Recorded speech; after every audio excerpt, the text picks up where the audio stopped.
Puppers, DxD01. Or that time, Greatwolf Sif got reincarnated in a shonen titty anime. Disclaimer: this story is a fan fiction based on the premise of Greatwolf Sif from Dark Souls being reincarnated into high school DxD. As such, yes, it is in fact AU, and will in fact not be following the common conventions seen in canon to an exact T. Of course, this means that as we go on, you may think to yourself, this is wrong. That's not how this works. If this is you, zip it. It's not going to change anything if you say that things are not following your headcanon. In fact, it will likely just inspire me to do something to spite you that I know you'll hate based on context. This is a story about a giant wolf puppers doing silly wolf things in a silly titty anime. If your brain is somehow turned on and trying to analyze this, you're wasting your time. The only thoughts I have in my head while writing this is, who's a good girl? Sif is. Go get your treats, Sif. Run and play with your new friends, silly woof. So, while the first chapter is a bit dark, you'll see that things kind start to brighten up soon, and that they will get better in time. PTSD Woof needs a break and needs time for the trauma to heal, right? So let's relax and have a relatively silly story for the sake of enjoying the reality I choose to believe in. The reality where Sif's death wasn't her end, and that she's living a better life surrounded by friends. Sif was tired, injured, weak. It was clear that she was going to fail, to be unable to keep her savior from stealing her master, Artorias's ring, and walking into the abyss to inevitably lose their life and soul. She whined pitifully, limping towards him and collapsing. It seemed she no longer had the strength to even stand. The Chosen dodged her pitiful attempt to stab him with the sword of her master before piercing her side with his own blade. Ah, this was to be the end then, her eyes tearing up and clouding over, her vision going dark as the Chosen, her savior, also became her end, and all because she had forced such a thing upon him in the end, even as he begged her and pleaded her to simply turn away. He ran his hand through the fur on her neck, sobbing as he dropped the sword, unable and unwilling to pull it free while she yet lived, to cause her more pain than she had already experienced by his hand. Yet even so, she knew he would continue on, and his soul would be lost just as many before him. So with one last look of pity and sadness, she allowed him to pull her head into his lap and slowly passed away. Guardian Sif, protector of Artorias's grave, a tiny fairy with the most spectacular muscles Sif had ever seen, spoke gravely, floating near enough that she could see him perfectly. I, with great respect for you and your trials in life, have come to inform you that a greater deity has decreed that you get a second chance at life. She whined, but he was having none of it.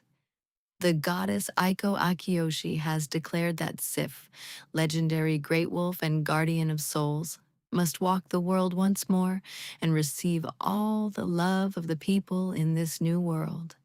And honestly, unlike the last brat I isekai'd as a cat girl, you deserve a better life, one free of suffering and pain, where you can make many new friends and find a new family. He flexed his muscles, his power growing as she began to glow.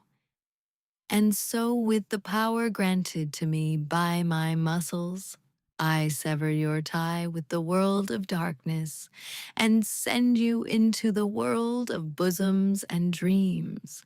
May you find happiness in your new life. Sif howled, and the bright world she had found herself in shook, but she was sent off safely nonetheless. With this, there would be no way back. But without Artorias, was there even meaning in going on? She hoped she would find her answer in the new world. A loud, piercing sound echoed through Sif's skull. Something was roaring nearby, and another was honking, like a goose, but louder many times over. She tilted her head as she stood, noting that the grass she stood on felt different. Short, tamed, and strange. The smells were stronger in this world too, but instead of smelling of death and decay, the smelled of poison and danger. The lights were brighter, searing her eyes as she tried her best to adjust to them. But no matter where she looked, it was just too bright. It was terrible, this new world, and she wanted nothing to do with it. A voice called out to her from below, a scent she found unfamiliar coming with it. For some reason, despite being able to see your size and the massive holy sword beside you radiating power beyond even an Excalibur, I can't help but think that you're not an enemy. The young man, barely even old enough to fight in a war, reached out and patted her snout as she opened her eyes once more. He smelled of swords and of darkness, a blacksmith of steel and magic, and he seemed much calmer than one would expect from meeting a wolf of her caliber. Was this the norm for this world? Were all the people of this world so fearless? Or was it unique to him? Either way, he looked to be an apprentice, weak and untrained in the craft, based on appearances and scent alone. Yet she noticed something within him, a warrior's spirit, not unlike that of the chosen. His eyes spoke of untold determination and the willingness to try to not only survive against challenges thrown his way, but to thrive under the pressure. And underneath all of that, she sensed a great hatred and loss. He had lost someone important to him, many such people who were important to him, in fact. She could smell their souls lingering around him, his mind and body carrying their burden long past their deaths. Such tragedy and darkness. Sif understood completely. She licked the poor boy and wagged her tail a little. He tasted dirty, but at least he wasn't rotted. Ugh, he groaned. Really? Did you have to? Woof, she told him gently, pushing him over with her paw. Well, I guess I'm just going to have to take you home with me then. The boy nodded sagely. I wonder what Rias will think of you. Or Kitten. So he had a girlfriend, it seemed. She sniffed him gently. Or perhaps a pet cat. But who would name their cat Kitten? Surely, with a name like that, it must be a truly terrifying beast. She would have to be on her guard. Sif picked up the sword from the strange ground and stood, shaking her entire body to get the morning dew off of it. After all, she wouldn't want to be caught off guard by a bout of sickness and sniffles. Those always made it much harder to hold her partner Artorias' sword. Her jaw clenched as she thought of her partner, but the boy simply walked up beside her and patted the fur on her neck, guiding her to where they needed to go. That's it, good dog, come with me, he said soothingly. So she followed him and allowed him to guide her in this strange new world. It wasn't like she had anything better to do, or any other leads to follow after all. Puppers DxD02. Sif was fairly sure that the young blonde blacksmith was leading her back to his home. She was somewhat tired and ready to get away from all the noise so far, and even if she knew it wasn't truly possible for her to get hungry as a spirit wolf, she felt like she wanted something to snack on. Hopefully, he would have some meat for her to consume, or some bones for her to chew on, because she was feeling rather strangely like she desired something of the sorts. She was usually sustained by the forest in her old world, as well as the magic of her old master's grave. But she was feeling rather peckish in this world. Oh well, even if he had nothing of the sort, she would welcome his company.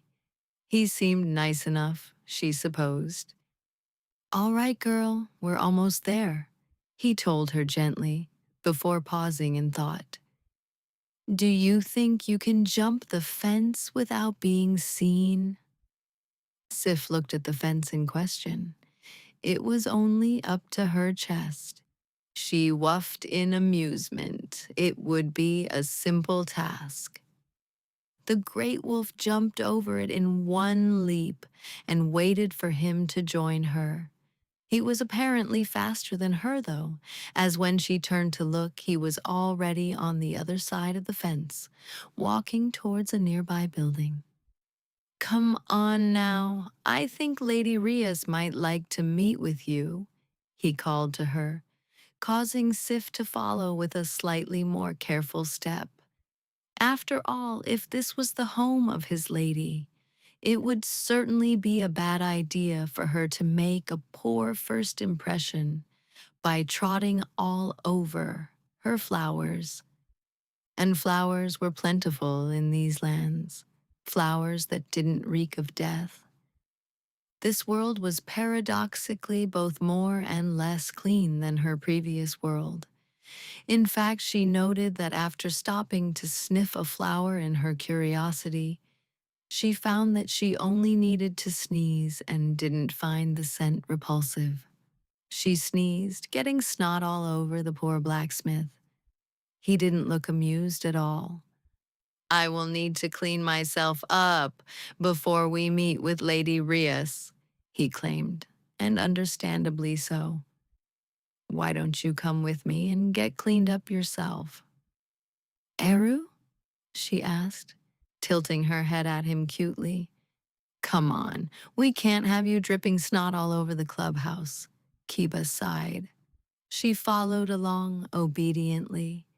After all, she wanted to make a decent impression on his master, in the hopes that she might find a place to stay away from all the noise and the bright lights, a place to rest her weary head and live the rest of her days in peace.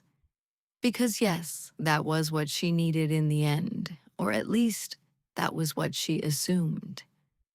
Hopefully, the muscle fairy had sent her to the right place. It would be rather awkward if she had to fight her way out of such a cramped and narrow place as this, because they turned out to be something truly evil and out for her soul. All right, the blonde blacksmith chuckled. Then shall we get you clean? He asked gently. Before she had time to react, he sprayed her with a jet of cold water from a large floppy snake.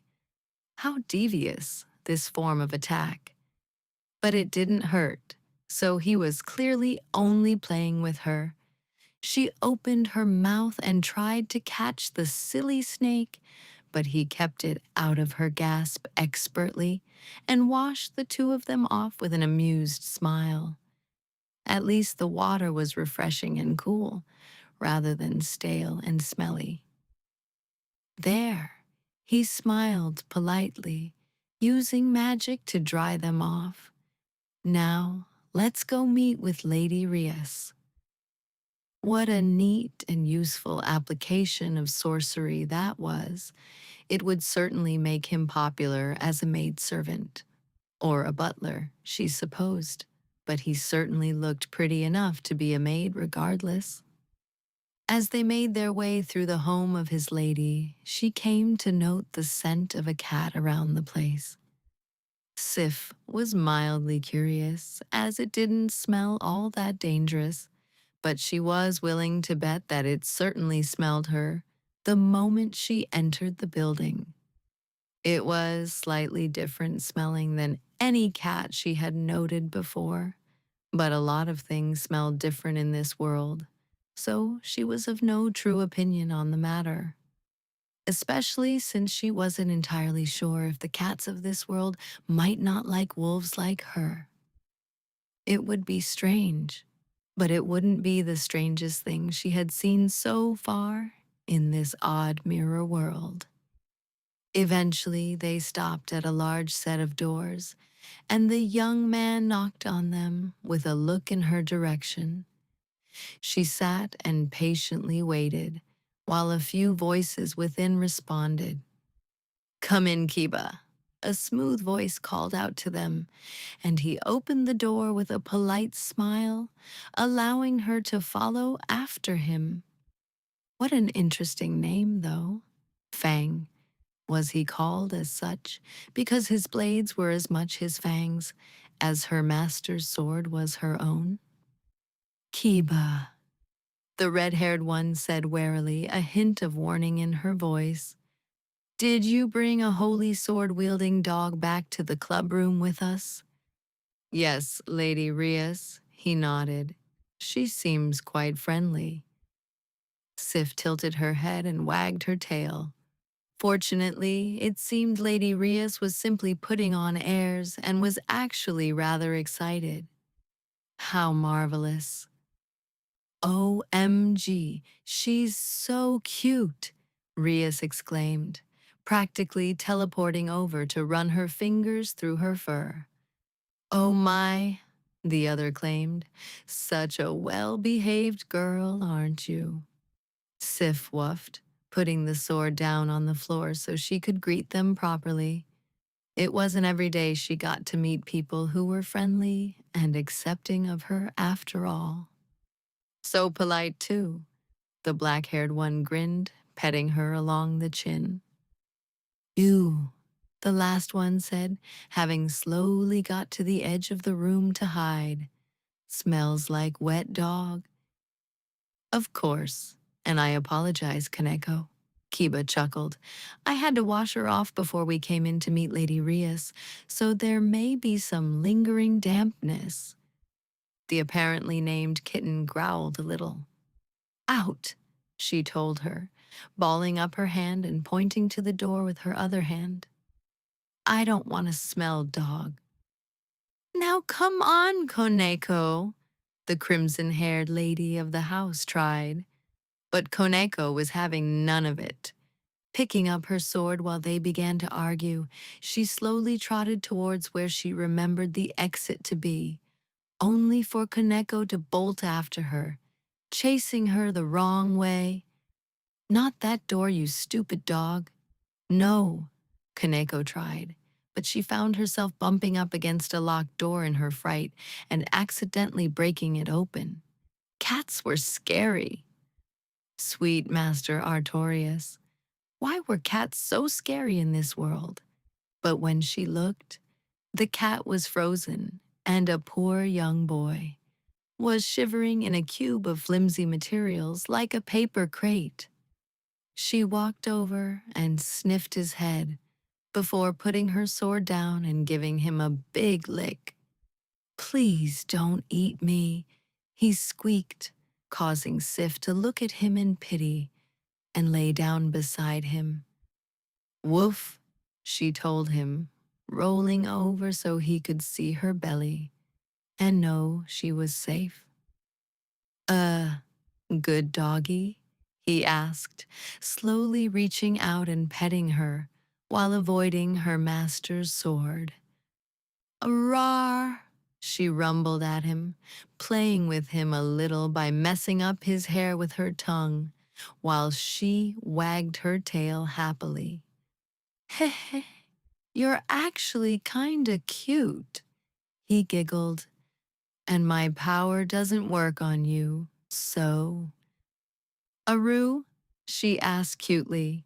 She was really interested in this cutie. Gaspar. The red-haired one panicked, but time froze again and they played a bit more before he calmed down and time resumed. It seems as though everything is fine here, President, the dark-haired one claimed with a smile. Why, it looks as though they're getting along wonderfully. It really does, huh? Rias grinned. Say, Aquino, do you still have the camera? And time froze again. But it was fine, because the cute one was trying to hide in her fur, and that was adorable. This looked like it would take a while, but honestly, Sif felt like she had all the time in the world. Mm.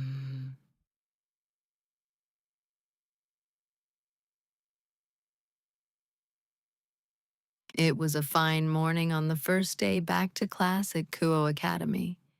The teachers were sweating nervously under her gaze. As they should, the students were happily chattering as they made their way to class in orderly lines, as was expected of them. And most of all, her sister was nowhere to be found.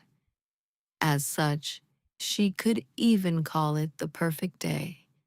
But then she heard some strange rumors that someone had brought their dog to work and had been letting it loose on the campus.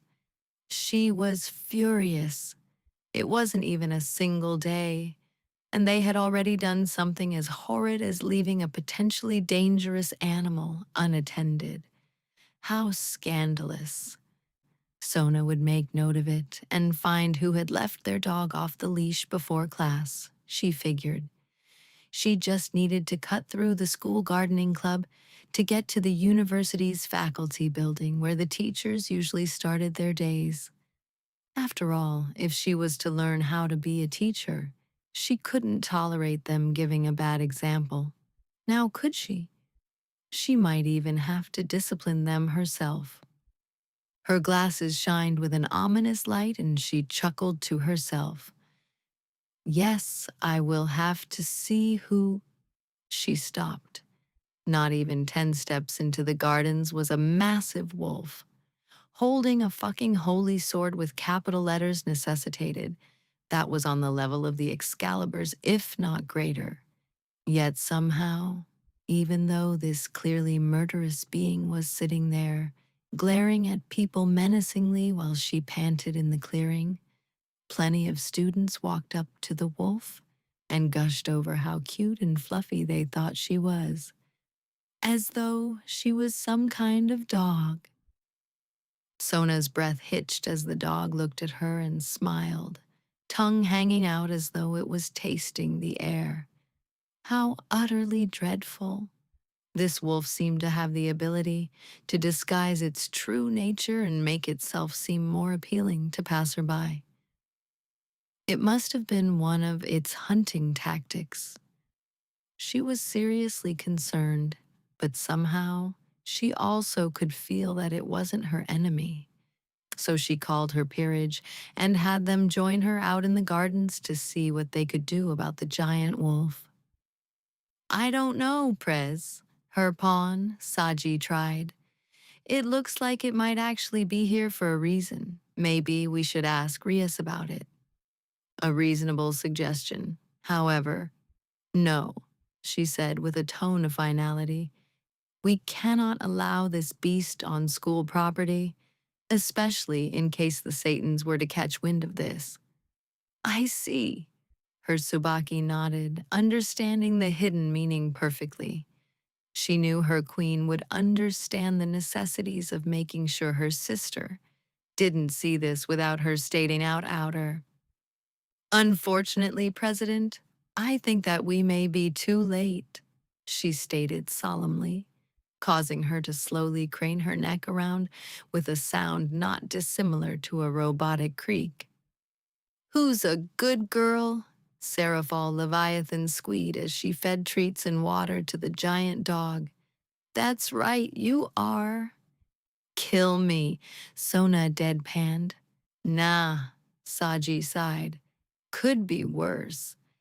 Don't say it where she can hear you, you fool, Sona admonished him, just as Seraphal started putting bows on the giant wolf to pretty her up. I'm going to hug you and love you and, Seraphal claimed, as the dog began to visibly drag her away, while carrying the sword held away from any of the curious students. At least she's found a new target. Her rook? Tsubasa asked awkwardly. Sona prayed to Lucifer that this would just be a phase and that she wouldn't be dragged into it. Puppers. DxD3. Sirzex Lucifer was amused. His sister, Rias Gremory, had managed to find and adopt what was essentially a massive holy sword-wielding puppy, who was more than willing to play fetch and shake paw, and all the other things you'd expect from a dog, if it wasn't the size of a large bus. The fact that it had managed to fit within the walls of the occult research club room that Rias had set up was a feat in and of itself. It was quite the ridiculous sight, and only devil architectural. Engineering made it possible for the wolf's massive bulk not to simply fall through the floor at any given moment.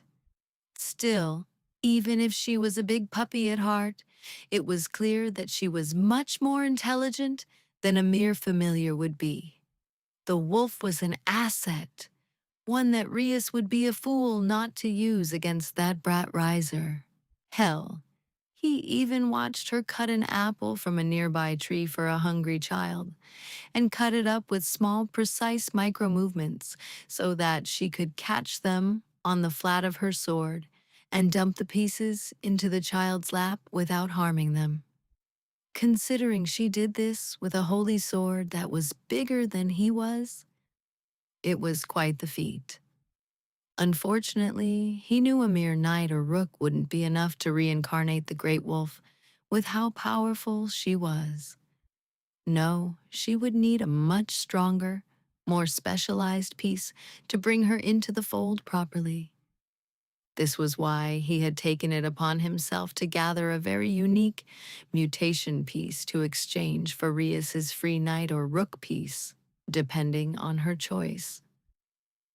Something like that would help a lot, and potentially allow her to reincarnate the wolf to fight at her side as her servant.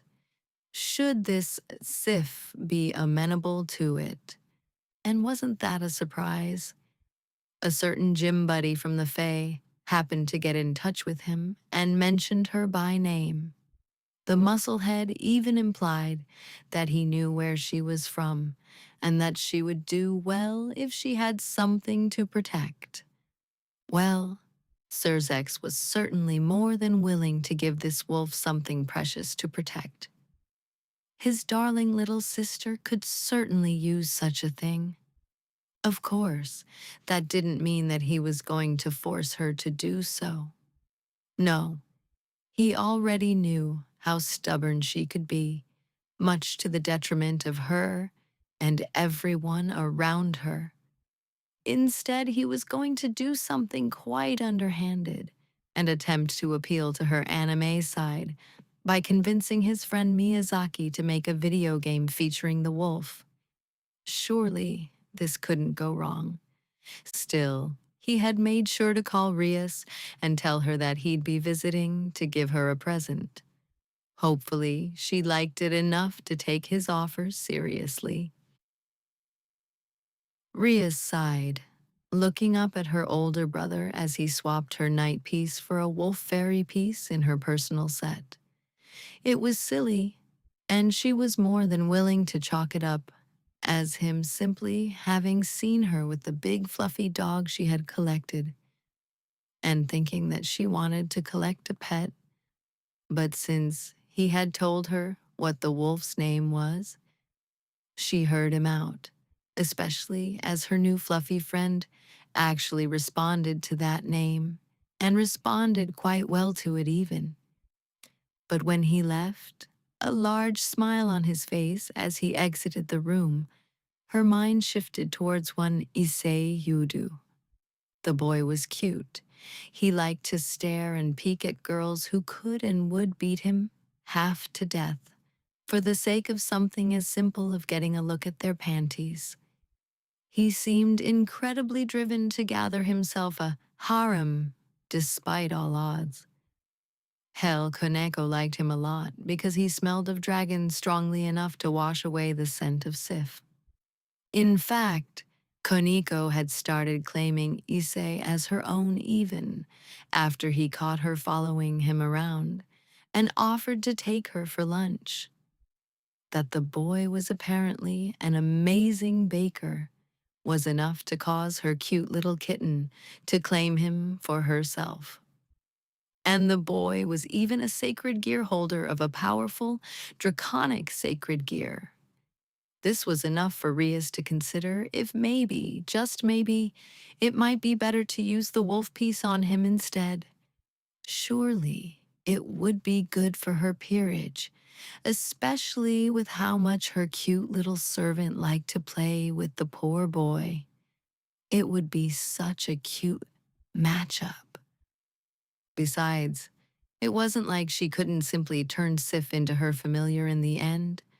Surely, as intelligent as she was supposed to be, she was still just a dog. She'd be better off as the family pet, right? She wasn't like Koneko, who was a person in her own right. A dog was. A dog was a dog. And Sif was a dog.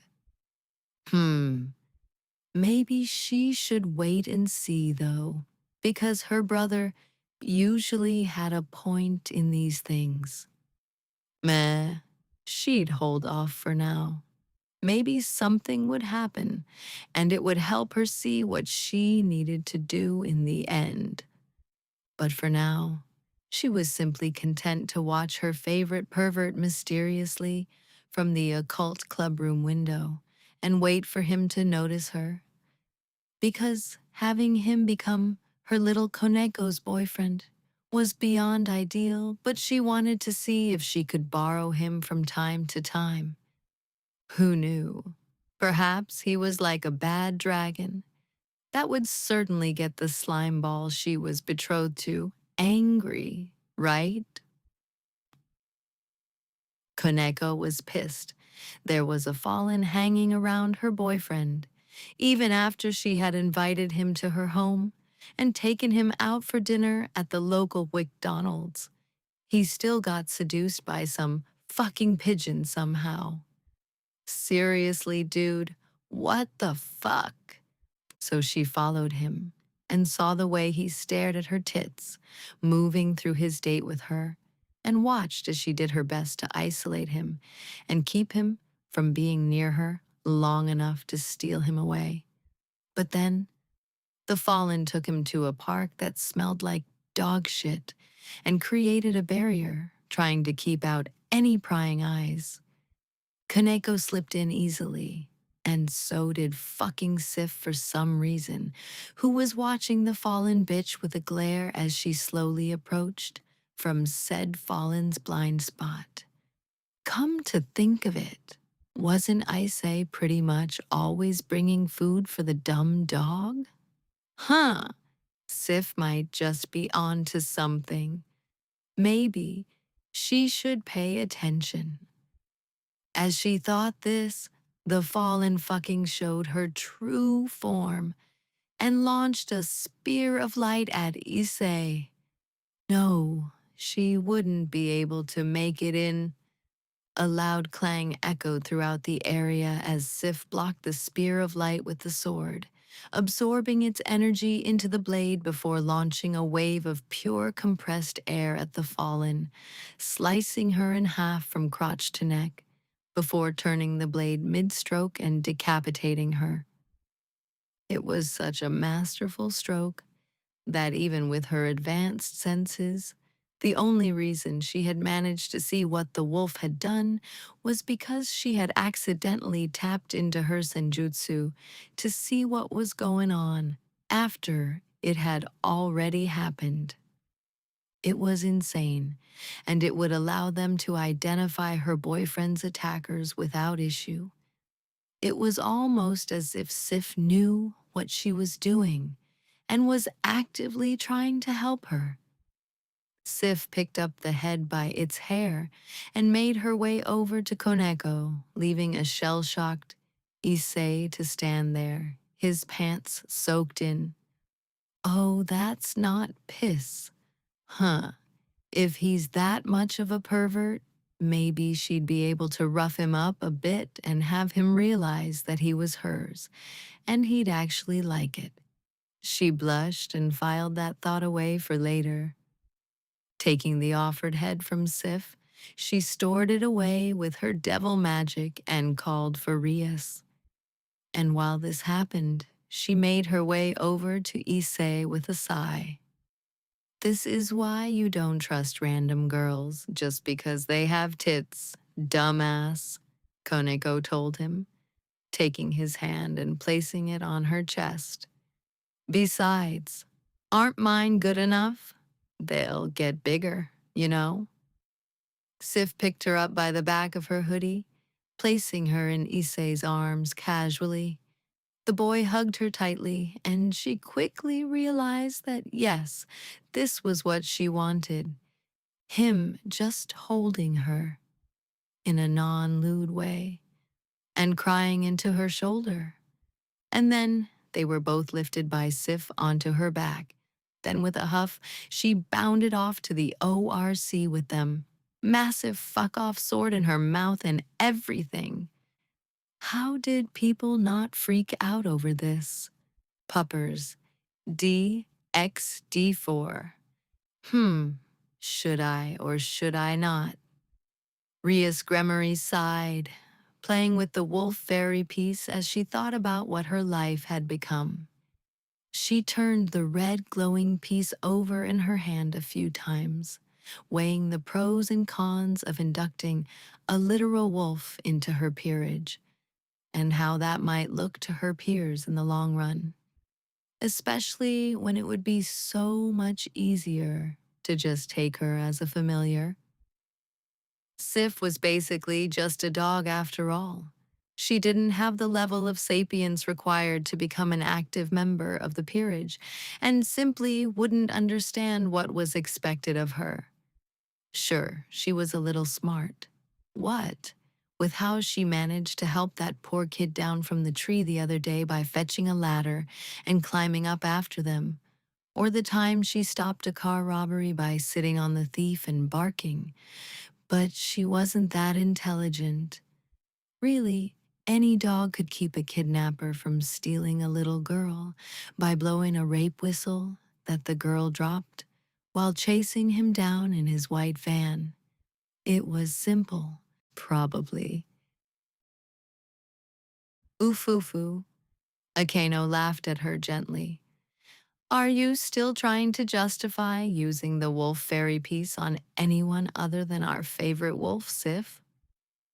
Ha ha ha ha, surely you jest, Rias tried, but even to her it sounded unconvincing. My king. Akeno looked at her like she was being silly while she poured Rias a glass of her favorite tea. What is so bad about bringing Sif into the family properly? Surely you can see how wise and calm she is, how she is somehow more intelligent than the vast majority of the humans at the school. Akeno, Ria snapped, looking at her in shock. You cannot be serious. Don't insult the students with such racism. Is that not what you're doing to Sif? Aquino challenged before walking away with one more judgmental look. Rhea sighed. Was she really being racist? She just didn't want to have to put Sif through the horrors that may come if she failed to beat Riser away from her. Really, Sif wouldn't stand a chance against Riser's immortality, and she didn't want the dog to get hurt. Just as she thought about it a little more, Koneko came in carrying the head of a fallen angel, while she and one Hyodu Issei rode Sif through the door. She had exactly a moment to process this before her mind blanked and she asked, "What the fuck?" "Woof," came the reply from Sif. Kaneko grinned, placing the still fresh and bleeding head onto Rias's paperwork. "Dog brought you this."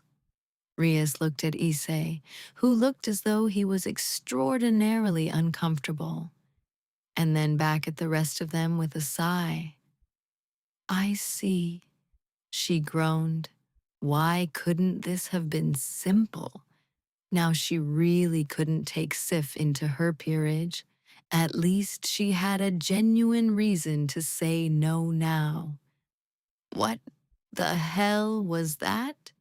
Issei asked with a whimper. "Well, my dear Issei," Rias began, looking to try to explain it, to see if she needed to hypnotize him and make him forget. "Have you ever heard of the supernatural?" Sif was a little angry. Someone had attacked her little children. They were hunting them, in fact. There were few things in life that vexed her more than someone attacking what she considered hers. And she had claimed quite a few of the regulars in the building that liked to play with her and give her food. This, Issei, he was one of them. The boy smelled strongly of dragon, and the cat liked to rub her scents all over him as well, so he reminded her somewhat of home. He was especially kind to her, and offered thin strips of crispy meat every day for breakfast, which were a delightful treat. In fact, he even brushed her entire body to help rid her fur of knots after playing in the leaves one day. Suffice to say, he was hers now, and she did not like that this so-called fallen angel was apparently part of some sort of faction that was going to keep coming after him unless something was done to stop them. So off she went, sniffing the trail before it went cold. She went back to the park, snuffling around and following backwards to where they met up in the busiest part of the town. A few people stopping to take pictures with her before she snuck off to continue her search. The scent took her further and further into the most dilapidated area of town, and eventually to an old and rotten building that was oddly reminiscent of some of the buildings she remembered from her old world. Her hackles raised, her guard up as she clenched her jaw around her master's sword. Truly, this place was foul, and it smelled of danger and evil, even if only mildly. While Lady Rias and her family also smelled a little dark, they smelled more of desire than anything truly heinous or disturbing. These lands, however. She carefully made her way inside and was met with the sight of a young girl in robes being harassed by an older male with graying hair and stubble, wielding a sword of light and some strange tiny weapon in his offhand that smelled faintly of smoke and corrupted light. It was almost curious, and she wanted to see if she could take that back to the blacksmith boy, Kiba, to see what he made of it. However, she made a note that she did not want to be on the other end of where that barrel was pointing, as he shot something nearby the young girl, making her piss herself. "Kya! Please, Father Fried, I won't heal the devil worshippers next time, so please don't," she cried. and Sif immediately felt that she knew what she had to do. Bitch, it's a little too, he claimed, just as Sif's sword slipped through his back and severed his spine, running through his stomach and guts with a slice. Gah! He coughed out a mouthful of blood, but managed to pull himself off and start crawling away before she could fully relieve him of his life. At that moment, 3 more beings just like Raynar and a veritable army of men with those strange weapons came rushing from the basement. And she knew she had to make a choice. So she swiped her sword across the chests of the 3 fallen, grabbed the girl, picked her sword back up and ran. Not because she couldn't take them all. No, that would be too easy. But because she felt that her friends Kiba and Issei, as well as their friend Koneko the cat, would love to see the fight themselves, to have closure that the enemies were dispatched honorably, and that they were safe with her around. With that in mind, she led the enemy on a merry chase through the city, passing by Lady Rias's mansion and barking to get Kiba's attention, who saw what was going on and went inside to gather the rest of them as she led the enemy to an empty lot nearby. Then she put down the young woman and faced the enemy with a sharp grin, just as her little children came to watch. Just as planned, a barrier formed, the fallen angels screeching in rage. How dare you interrupt our ritual and try to steal our prize, dog? The male roared. That girl has the sacred gear Twilight Healing. It belongs to us. She raised her blade in challenge, flicking it to the side with her tongue and teeth to say, "Come and get her." He manifested a spear of light and rushed her as the rest of his compatriots looked on and cheered for him. But he was so slow. She dodged him easily and sliced him in half in one blow. Because yes, this fallen angel hadn't even used armor to protect himself from a basic sword swing. Hell, she hadn't even had to use any magic since she came here. The people were just that weak. The other 2 looked dumbfounded for a moment before screaming, "How? This is impossible." The younger one tried, even as she advanced towards them slowly. The older rushed in, trying to flank her with sheer speed. "I will get the left side, you take the right," she called out.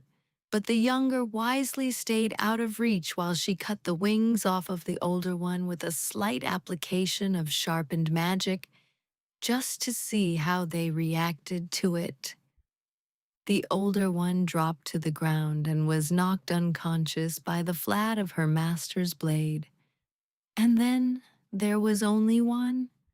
"Please, no," she cried. "It can't end like this." "Sif," Ria sighed, causing her to look at the red-haired lady with a serious gaze. "We'll take it from here." Sif nodded, planting her sword in the hardened earth and allowing them to capture the rest of them. It was clear that she had done enough, and that they would take care of the rest from here. Of course, Akeno took that moment to walk up to her, putting her happily while whispering, "Good girl," into her ears, so it seemed she had made a new friend. All in all, she was quite happy with her performance, and she couldn't wait to see how they handle the rest. Puppers DxD05. Issei Hyudu had been having what was likely the worst day of his life. First, he was bullied by his cat-like Kohai for a few weeks and forced to be her errand boy. Then, he was nearly stabbed to death by a fucking beam of light by a girl that he had thought was showing genuine interest in him, and then it turned out that said bully and the giant dog that he liked playing with from school was actually a murder wolf who happily cut off the head of the only girl to ever show him affection. And immediately, after all that, the fucking bully who had been making him do stuff for her, claimed that she had been showing interest in him the whole time, tried to seduce him, and implies that he was her boyfriend. And then he found out that not only was Koneko literally the spawn of Satan, but her boss's big brother was Lucifer, and that he was planning to visit.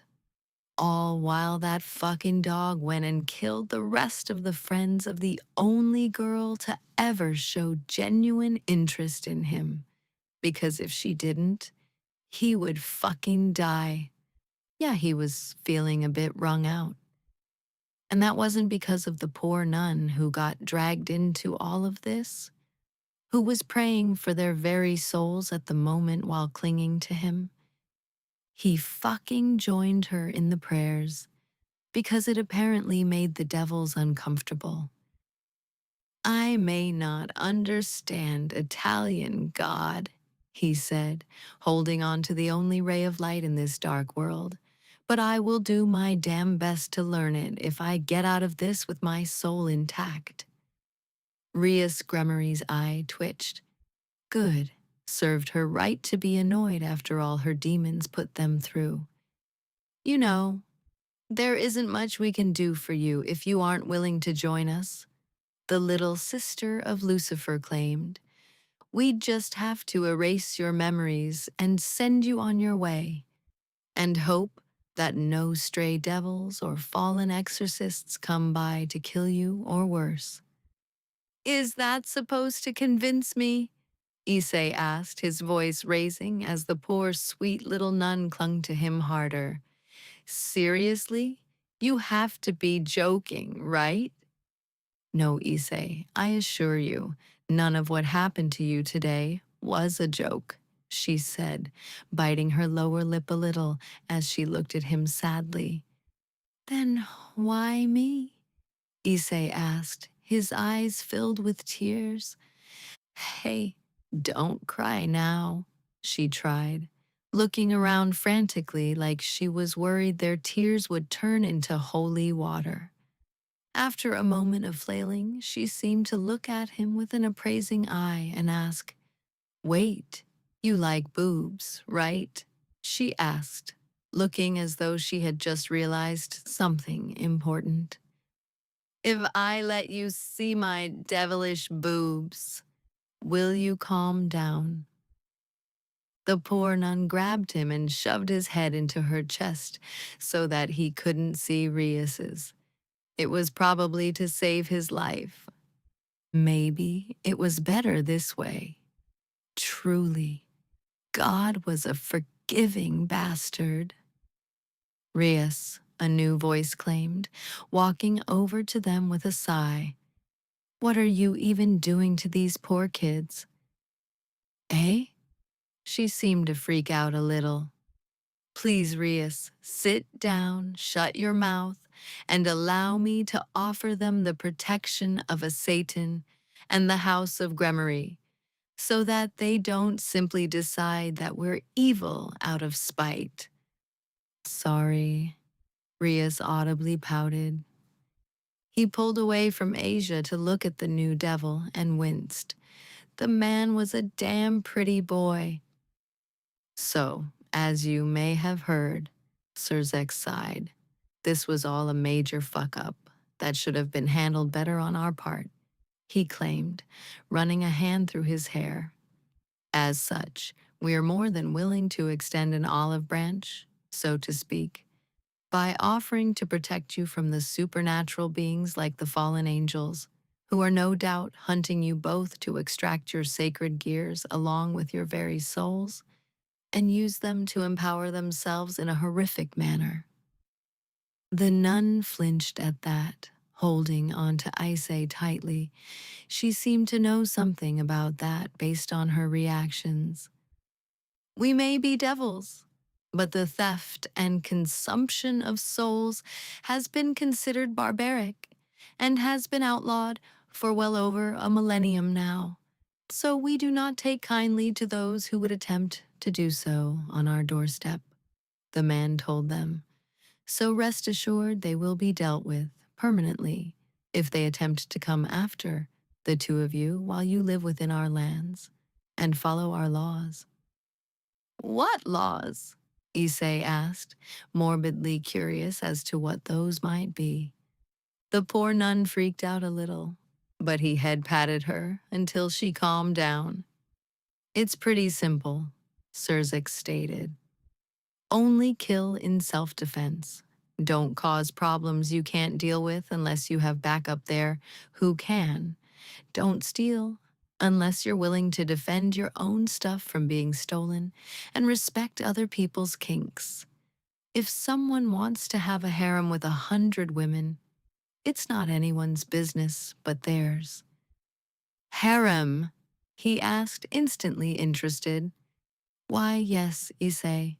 One of the many benefits of being in a devil territory is legally being allowed to have a harem, especially if you become a devil yourself. The damned smug devil tempted him gently.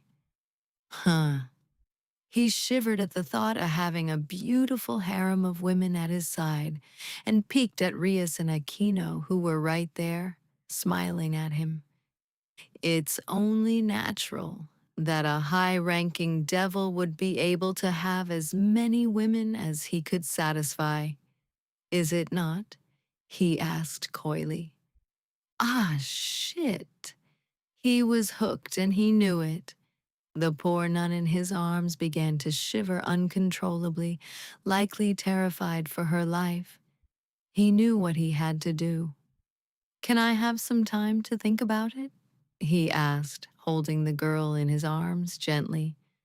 Because I don't feel like it's really appropriate to be making these kinds of decisions while holding a terrified nun in my arms. Of course, Issei. Lucifer smiled. How about we get you home and let you rest for the night? Then we can talk with you in the morning. All right, he sighed, but she's coming with me. They thankfully agreed to this and let them go back to his home in peace, only really tagging along to ensure they made it back safely. Or so they claimed. All in all, he better be getting something out of this, because this was a terrible first date. Sirzex groaned as he looked at Rias, realizing for the first time in a long while that he may have been spoiling her a little too much if her intelligence had become so low. It was almost as if all the anime and manga of the human realm was rotting his precious little sister's brain. Rias, why are you acting so stupid lately? He whined, clinging to her. What happened to the smart little darling sister that liked chess and tactics? And, brother, she squeaked, trying to pry him off, but he wasn't going to let go until she told him why she was being such a dummy. Why didn't you reincarnate Sif when I gave you the wolf fairy piece? Sirzex asked her, putting her in a bit of a headlock. You know that Wolf is more than willing to join your family. Hell, she's been doing a better job of taking care of it than you have. Well, what? Rias asked as he brought her over to the window to look outside. See, she's even managed to get Gaspar to go outside and play with her, Sirzex pointed out, seeing the giant wolf taking Gaspar out in their box and curling up with them under a tree. He's comfortable around her, even with others nearby, which is currently more than I can say about you or anyone else in your peerage. But it wouldn't be fair to her, Rias moaned pitifully. What do you mean, Rias? Sirzex prodded, trying to pry his sider's reasoning from her as gently as he could. If I was to reincarnate her into my peerage, then she would have to help me fight Riser. Rias began to look down, a cloud of destruction forming above her head like an anime rain cloud.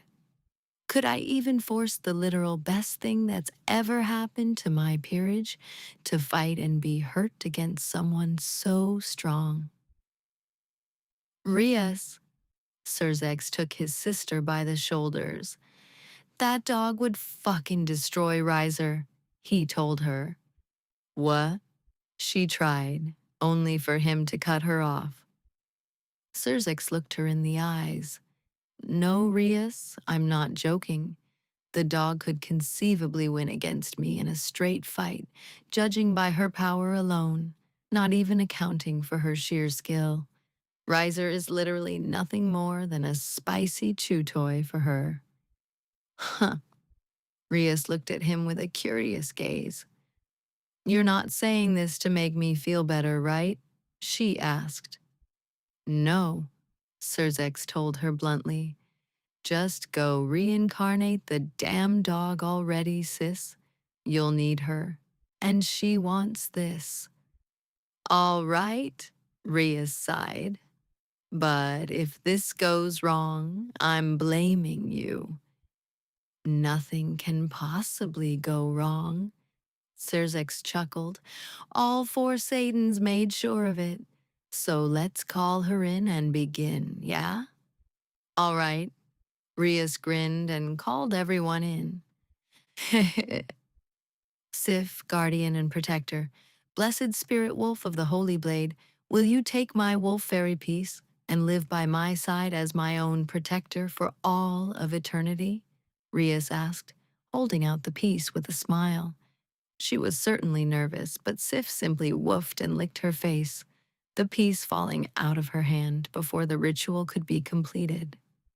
Ugh, silly dog, she grinned, but the room began to glow regardless.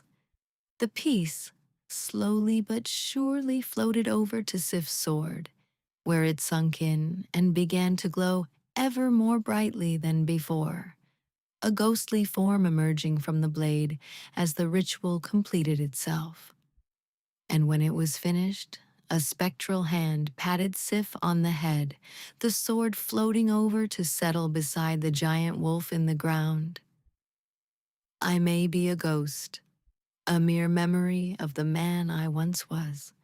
The voice claimed, grand and glorious, but I and my familiar wolf Sif will protect you always, my lady. The looks on the faces of everyone within the room could be summed up in one half-formed word. What? Puppers. DxD06. Amaterasu's enthusiastic walkies. Amano Uzume was fairly sure that when she was first brought in to strip dance for Amaterasu to bring her out of the cave she was hiding in, that it wouldn't work. After all, Amaterasu was a wolf. That would surely end in her being eaten, right? Still, the people of Japan needed the sun to rise, so she did as she was asked, and it wasn't what she expected at all. Sure, she was certainly eaten up, but not in the way one would expect from a wolf.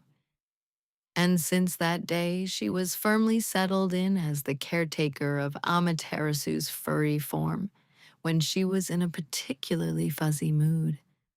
Oh, Amaterasu was capable of separating herself from her wolf form from time to time to actually do her duties as a goddess of the sun, and the chief deity and mother of the land of the rising sun. But the woman was very much, as the humans would say, a furry, and she liked having divine tear dog food out of a big metal bowl and being taken on walkies among the people every morning. It was cute at first, maybe even a little concerning, but at this point, it was just kinda silly. She brought out the heavenly mandated dog food, a bowl of freshly steamed spiritual sunrise with perfect cubes of divine wagyu, drowning in soul-enriching miso gravy, something that Amaterasu had demanded to be brought before her furry form every morning that week before her walks. But that day, she felt that something was a bit wrong. She walked into the room where she was to feed the dog, her favorite leash and collar hanging from her belt, but saw no hide nor hair of the divine beast of the heavenly sun. "Ammy," she asked, worried that the silly dog had gotten into something and made herself sick. "I brought your food?" The sound of an open window, curtains flapping in the wind, and the smell of a fresh breeze reached her nose, and she immediately knew what had happened. Amaterasu had grown bored while waiting for her. "Damn it, Ammy! Where did you go this time?" She sighed, putting the bowl of food down and following the golden paw prints out of the window towards the sea. Really, suffice to say, Amy no Uzume went on a bit of a jaunt. Uzumi had traveled through the mortal realm, going to every place she could smell Amaterasu's divine presence. Because yes, Amaterasu was the type to act exactly as a wolf when in her wolf form, and thus it was her job to clean up after it. From a spring in North America, she, blessed enough that it was able to be relaxed in by normal humans, despite being the deadliest spring in Yellowstone National Park, to New York, where she dumped a bucket on the head of the local dragon lord. Amaterasu had gone all across the continent where she was not allowed and caused many international incidents. In fact, right after getting the metal bucket stuck on the dragon lord's head, she was seen speaking to Coyote. Nothing good would come of this. Uzume knew that much. So of course, she had kept following the tracings and markings and leavings that Amaterasu left behind until eventually she had to cross the ocean once more.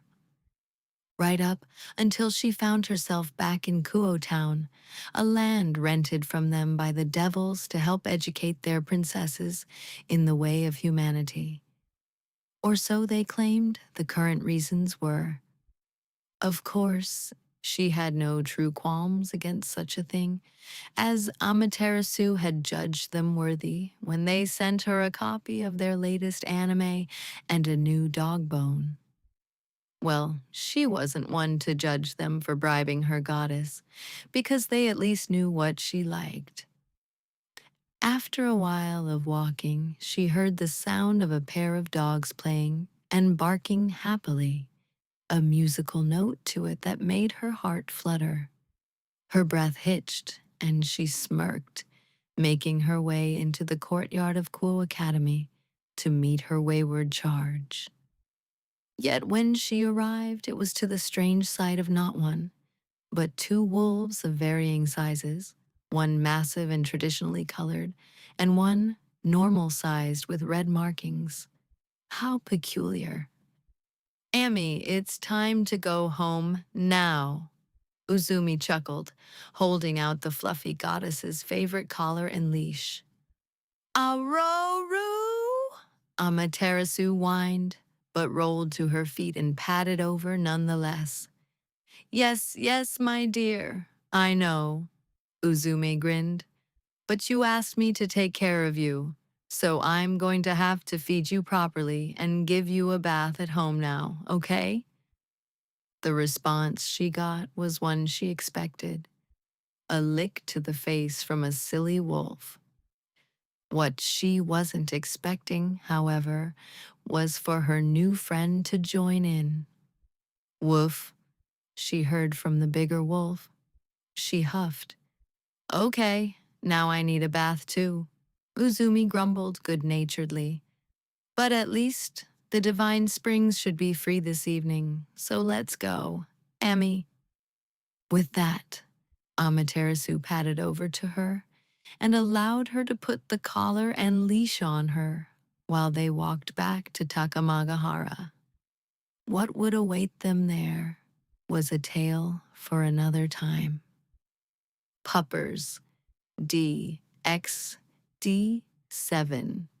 aka Puppers, finally got annoyed enough to check and hand out the gotcha scrolls that have been accumulating in her inventory. Sif had been feeling rather annoyed ever since that strange goddess came and picked up her new friend Amaterasu. It had nothing to do with that goddess, at least as far as Sif knew, and everything to do with the fact that some kitsune came and gave her a shiny treat that had given her a bunch of strange visions in her mind ever since. How devious of the powerful fox to play such a silly prank on her.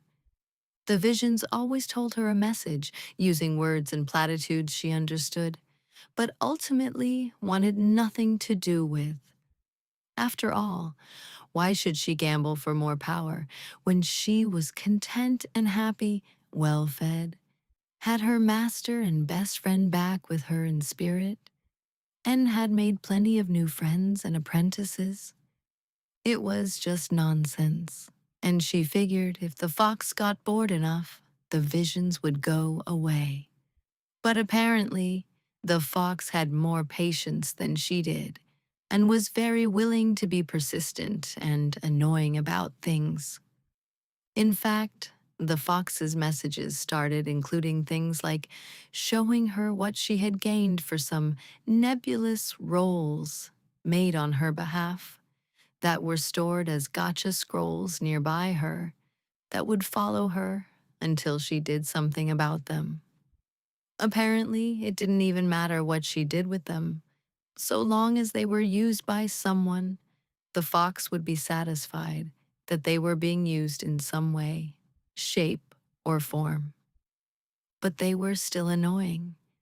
In fact, after trying to ignore them further, telling the fox that she refused to cause chaos in the world, she found that all the scrolls were suddenly in some extremely uncomfortable places around her body, poking her in ways she really didn't like. So, of course, she ripped the biggest one out from underneath her and tossed it at the ground. And what she found was extremely funny and somewhat pleasing as an idea. Seriously, as a reward for her last life, she was given the option to become the child of something known as the Sun Eater, which apparently implied she would get more fire-based abilities akin to the Chaos Witches, and the ability to attain sustenance by napping in Amaterasu's warm glow. It felt less like she would be literally eating the sun, and more like she would be similar to a tree that could also absorb magic, so she found it simply too silly to pass up.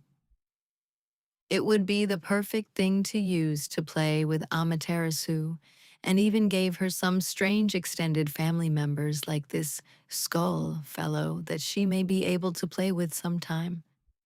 It was a suspiciously good deal for just living her life and potentially handing out these scrolls to people she liked. She remembered thinking that one more couldn't particularly hurt, so she found one with a color she liked and the familiar scent of the forest and opened that one up. It was a good idea. Junimos. She had no idea what they were, but they certainly seemed to be similar to the nature spirits of long past and were kind of great in her mind. Sif sniffed through the rest of them, but found that none of the other ones suited her particularly well. So instead, she looked at the spirit of her master, holding her new sword body and practicing the blade, and smiled. Woof, she claimed, her paw on the scroll for camaraderie as she looked at him intently. Ah, my magnificent wolf, he claimed, pausing in his dance to come pet her. How glorious you are. You have somehow become even more glorious, so much that your fur has begun to shine like a sunlight sky. Such an impressive wolf deserves all the praise in the world. Sif puffed her chest out happily, accepting his love. Then, after a few more moments, she kicked the scroll up onto the top of her paw and held it out for him. For me? He asked with a silly smile. Of course it is. How grand my wolf has made me a magical scroll to gift me upon my return to the living world. I am very touched. A woo! She howled, her amused laughter echoing in the academy as he opened the scroll while patting her on the head between her ears. A moment or two passed here. He read the scroll. Before he laughed, the scroll disappearing into him once he got to the end and used it up. Of course, my magnificent wolf knows the value of teamwork and camaraderie. I will treasure the knowledge you have gifted me like it was the secret of life itself. She chuckled and picked up his sword, carrying it with her as she moved to find the next person. It was going to be a bit of a fun day, where she simply played along with the fox's games and carried her master along with her to share in the silliness. After all, people liked scrolls, right? Well, she knew who would most certainly enjoy the scrolls. The cat kept mentioning this new elder scroll she had acquired to their other friend, Issei, and trying to get him to read it with her. So maybe she'd appreciate more scrolls to read. She could even give some to the cat's chosen mate. It would be hilarious. What could possibly go wrong? Kaneko was feeling a little smug. Her boyfriend had made her a special bento with extra spice in it and made it specifically for her. Though she wasn't sure why, he commented that she was extremely unaffected by holy water. As if he had actually used holy water, she would have probably fucking died. Still, as she sat in his lap and wiggled a little, contemplating if she should eat his banana while it was still green, or wait for it to ripen a bit first, the dog came wandering over to them with a couple scrolls in its mouth, and then promptly dropped the drool-covered texts in her lap before laying down to watch them. You, she said, picking up one of them and looking at it. What am I even supposed to do with this? Her boyfriend picked up one that had fallen near him and smiled. Poison Dragon Slayer? Sounds like a damn cool ability. Huh, she asked, watching him open the scroll and change, his scent becoming much more spicy and draconic as she leaned against him a little. Huh, so if that was the case, then maybe. She snatched one that said Nemean Lion on it and immediately felt the changes when she opened it. Huh, I feel stronger, she noted, looking at Sif with an expression of genuine curiosity, eyes wide and a bit manic. What else is there? She dug through the pile of scrolls and gathered earth resistance and highlight, as those seemed like abilities that she could really use. And then Issei bonked her on the head with one. You could really use this, he chuckled, handing her one that said, Aware on its seal. Bruh, she mumbled, but grabbed it nonetheless. She opened them and felt the changes right away yet again. She felt invincible, untouchable, solid. And as a result of all of this, the feeling of nature being right there, flowing through her and assisting her in her every waking moment was made abundantly clear to her.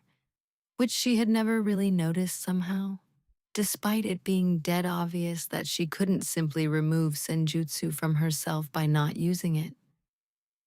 She was a nekoshu. They were nature spirits. Becoming a devil didn't change the core concepts of who she was, only amplify them. And now that she knew this, she also knew that if she refused to train with it, something terrible would happen. After a moment, Issei sighed. Measure King is great, and so is Poison Dragon. But what can I even do with Ripen? He asked, rubbing the bridge of his nose. She held out the banana. You can ripen your banana for me. He had his eyes closed and reached for his banana with a sigh, but accidentally grabbed her chest instead, just as he activated the spell. And in that very moment, everything changed. She grew, a lot. Her body became more mature in every way, shape, and form.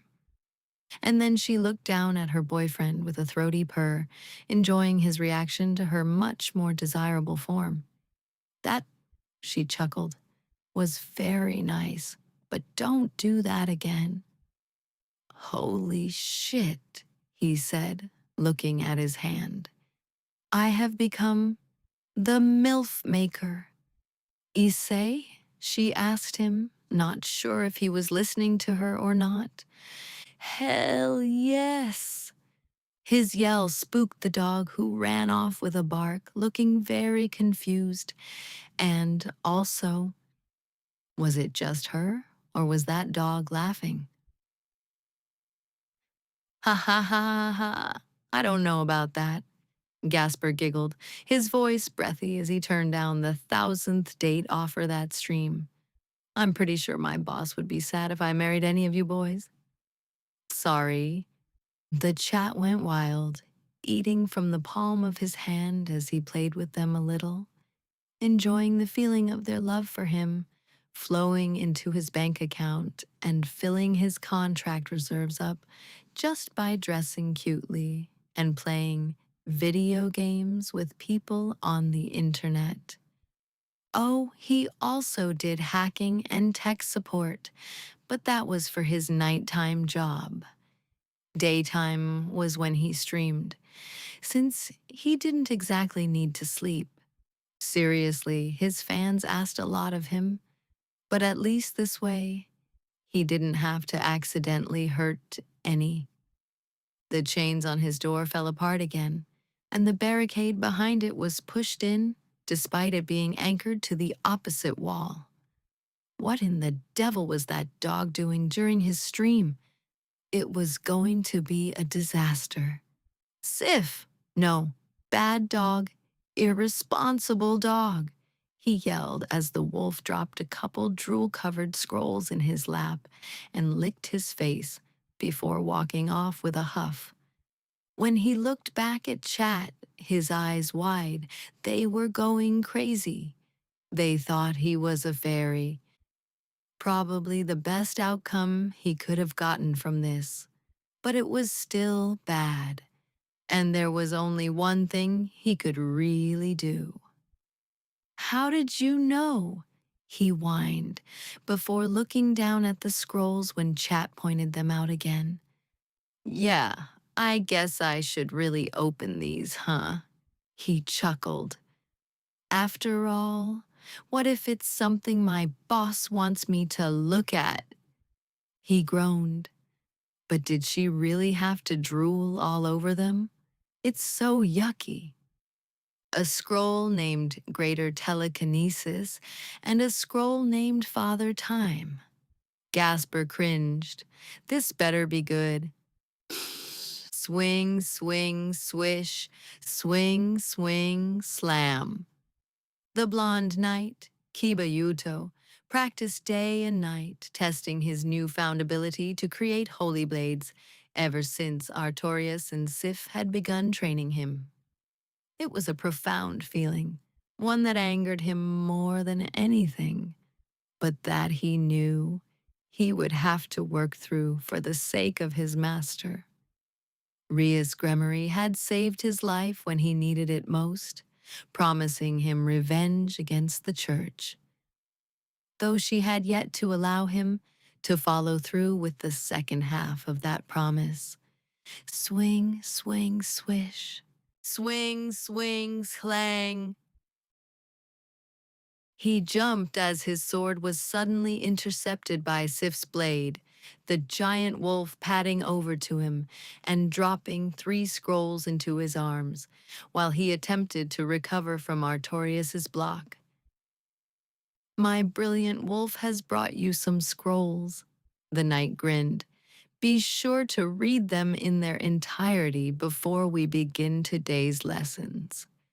Kiba nodded, backing off and shifting the scrolls into his hands so he could read them properly. Of course, the first one was incredibly insightful, imparting the teachings of Sif for how to pierce any defenses. He smirked as it disappeared into him once he was done poring over it, and felt the knowledge ingrain itself within his mind. Next, he picked up wind breathing, which was a useful breathing method that complemented what Sif had already been teaching him, and what Okita Tsuji had also been teaching him. Perfectly. So well, in fact, that it was incredible. It especially suited Japanese-style blades, which his sensei Okita preferred to use. But Kiba was hesitant to switch swords to a Japanese form, if only because Rias would force him to dress in samurai cosplay, which would severely hinder his ability to see and move. Well, with those 2 things completely settled in his mind, and his breathing pattern subtly changed, he looked into what would be next. And what he saw did not disappoint him. No, it angered him, but he knew better than to refuse. Because what was in his arms, the last one he needed, was a tool. One that would allow him to infiltrate the church at will and kill their best enforcers before he destroyed the Excaliburs. A path to revenge he could hardly stomach, but was ready to make use of as soon as possible. He took in the knowledge fully, carefully studying the ways of an exorcist and feeling a strange sensation as he did so. By the time he was done and the power was absorbed into him, he noticed something that made him cry. His friends were there, clinging to him in death, using him as an anchor to stay among the living. And he could tell it pained them, that they were in agony. Why couldn't he see them before now? How was he so blind? "Let go, Kiba," his friends pleaded. "You don't need to avenge us. Just live a better life in our stead." He broke down while both Artorias and Sif looked on at him, confused. But what could he say to them? How could he say anything to them? Sif licked his face, and Artorias sat down beside him while his friends pleaded him to move on. And maybe they were right. It was a long time until he calmed himself enough to speak, and when he did, I... Rias Gremory had heard many interesting things about what had been happening around the campus that day. Apparently, Sif and Artorias had been bullying her peerage members and a few other students with scrolls of some sort that seemed to be able to grant powers somehow. But when she asked where they got them from, Artorias swore up and down that Sif had created them herself. "How can a dog create scrolls?" she asked Artorias with a skeptical but rather amused expression. Artorias chuckled. "If my glorious wolf can wield a sword, then surely she can also wield a pen." Huh. You know what? Rias grinned. Fair. Sif took that moment to drop two scrolls in front of them, which they bent over to pick up, allowing the students to get a good look while they did so. Once they picked up the scrolls, Rias chuckled. Lucky strike, huh? Rias asked as Akino laughed quietly. Oof, oof, oof, oof, oof. Akeno chuckled, holding up a bloody dagger in the middle of the school. I can get good use of this reduvia. The screaming of schoolgirls echoed in the hallway as Akeno put away her new blade with a giggle. She seemed pretty pleased with the new weapon for some strange reason. Well, I guess I could check out the effects of Lucky Strike now, huh? Rias chuckled, wondering just what the ability would do for her. The moment she activated it on the way to class, she ran tits first into Issei Hyudu, grabbing him instinctively and holding him to her chest with a light moan.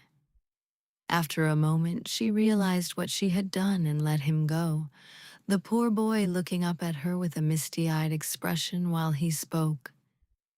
I'll join, he stated with enthusiasm. Asia, who had been hiding behind him in her usual Catholic nun attire, looked on in despair, before seemingly firming her resolve and nodding. Then I will join too. Reyes chuckled, mildly surprised at just how powerful this ability was. All right, she smiled, her eyes filled with mirthful tears. I'll be sure to treat you kindly then. It was just too cute. She would cherish them forever. Piles of paperwork littered the office of one Sona Sitri, the stench of burnt coffee and agony hanging in the air, thick and cloying. The walls offered no warmth, barren and utilitarian. The chair was hard and uncomfortable, and the desk she sat at was several inches too low for her, causing her to hunch over. It was the perfect form of hell, forcing her to learn and utilize her skills to get through the stacks as efficiently as possible, so as to not waste the time of others, nor herself. In fact, she did this to herself deliberately as a form of training for when she would become a teacher in hell.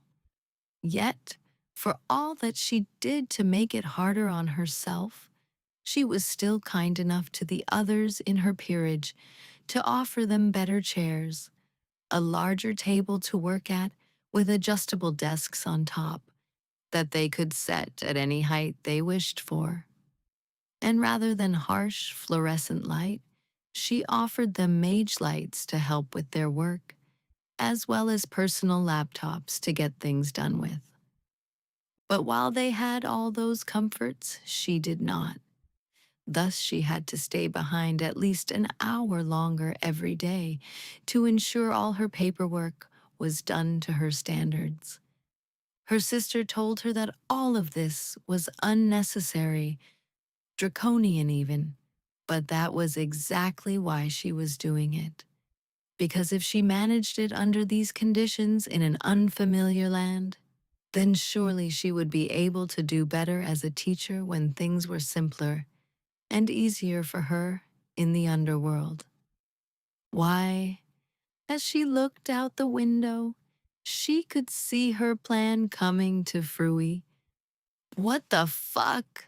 Sona asked, doing a double take as she saw the massive bust-sized wolf looking into her office, holding a large scroll with a tassel on it that said her name.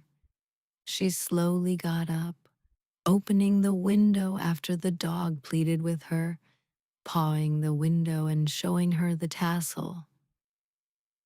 What even are you trying to give me? She asked, taking the scroll from the dog, who sat outside patiently. Woof, the dog explained, which somehow sounded like she was offering her a present of some sort.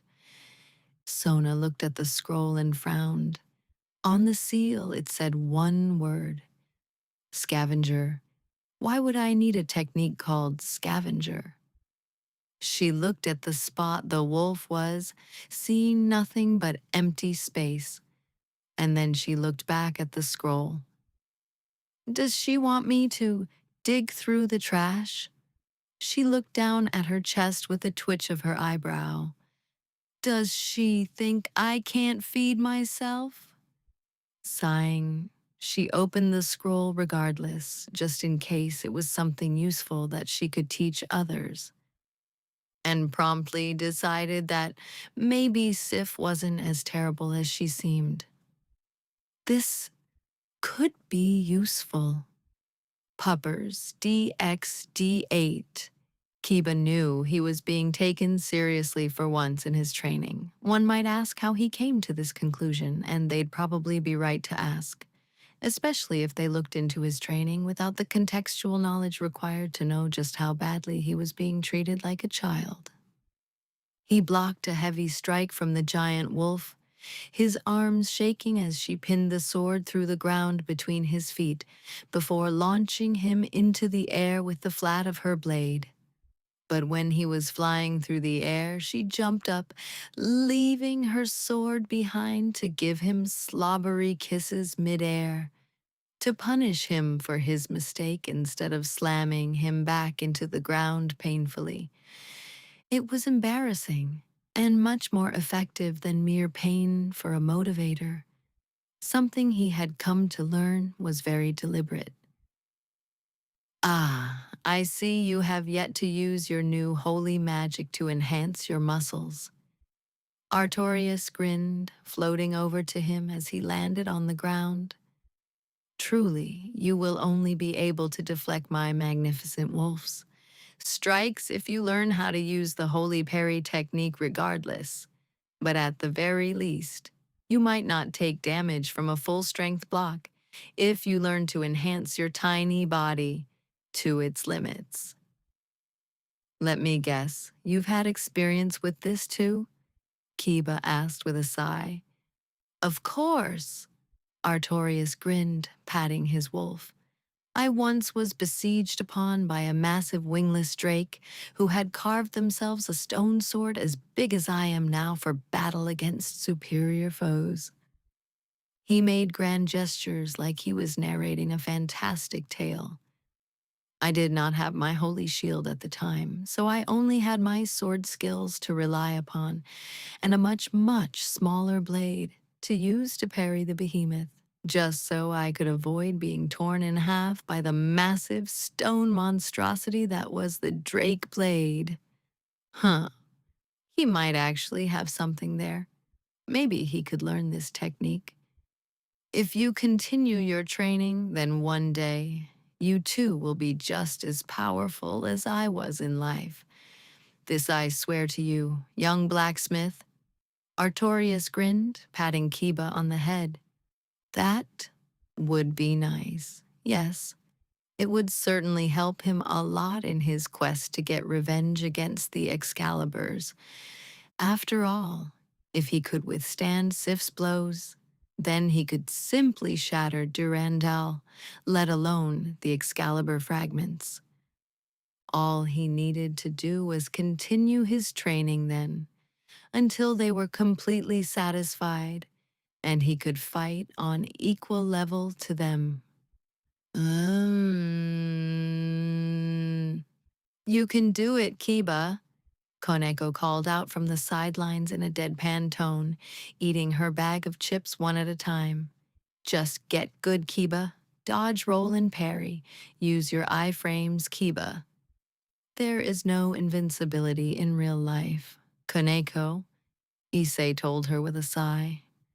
You know that though, right? You're not entirely soul's-brained after playing that Miyazaki game based on Sif's and Artoria's life, right?